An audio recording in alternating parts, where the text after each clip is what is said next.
কেন আমাদের প্রাণপ্রিয় মেগাস্টার শাকিব খান মেগাস্টার তকমাটা পেয়েছেন?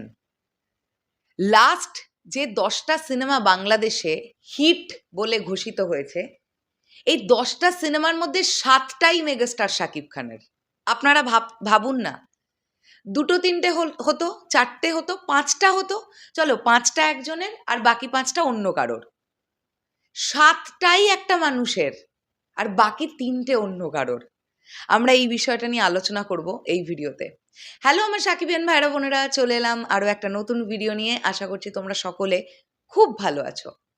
বন্ধুরা, এগেইন মাহিম ভাইকে অনেক অনেক থ্যাংক ইউ। দারুণ একটা পোস্ট সে করেছে।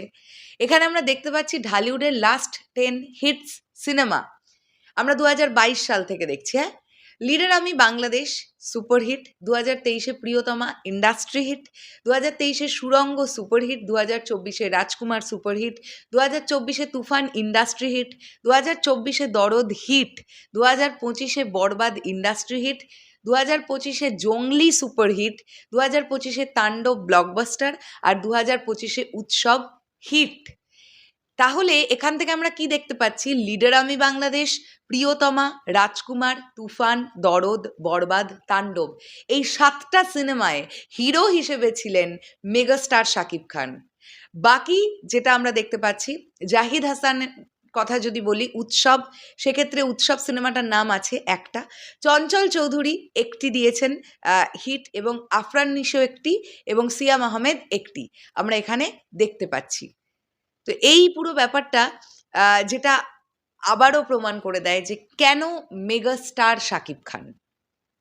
ঠিক আছে, তো এই মানুষটার ক্রেজ নিয়ে যদি কেউ প্রশ্ন তোলে বা যদি কেউ 2 দিন কাজ করেই বলে যে আমি শাকিব খানের মতন জনপ্রিয় হয়ে গেছি, তার চাইতে বোকা আমার মনে হয় আর কেউ নেই। কারণ মেগাস্টার শাকিব খান যে জায়গাটা তিনি তৈরি করেছেন, যে ভরসাটা তিনি তৈরি করেছেন, শুধু দর্শকের মধ্যে বলেই নয়, গোটা ইন্ডাস্ট্রির মধ্যে। সমস্ত সিনেমা হলের হল মালিকেরা আজকে কেন এই নামটাকে শুধু বিশ্বাস করে? মেগাস্টার শাকিব খান। আজকের দিনে দাঁড়িয়ে কি শুধু সিঙ্গেল স্ক্রিনের হল মালিকেরা বিশ্বাস করেন এই নামটাকে? মাল্টিপ্লেক্স বা সিনেপ্লেক্সের যারা ওনার, তারা বিশ্বাস করেন না? তারাও বিশ্বাস করেন। বরবাদ আমাদের দেখিয়ে দেয়নি যে সিঙ্গেল স্ক্রিন এবং মাল্টিপ্লেক্স বোথ জায়গায় কীরকম দামামা বাজানো যেতে পারে? বরবাদ অনেক বড় একটা নজির।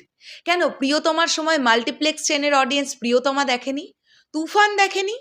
সব সিনেমা সিঙ্গেল স্ক্রিন এবং মাল্টিপ্লেক্স সব জায়গাকার অডিয়েন্স দেখেছে। তাই মাল্টিপ্লেক্স চেনেও এখন যারা ওনার আছেন, তাদের ভরসার নাম মেগাস্টার শাকিব খান। আর তাদের ভরসার জায়গাটা তৈরি হয়েছে কেন?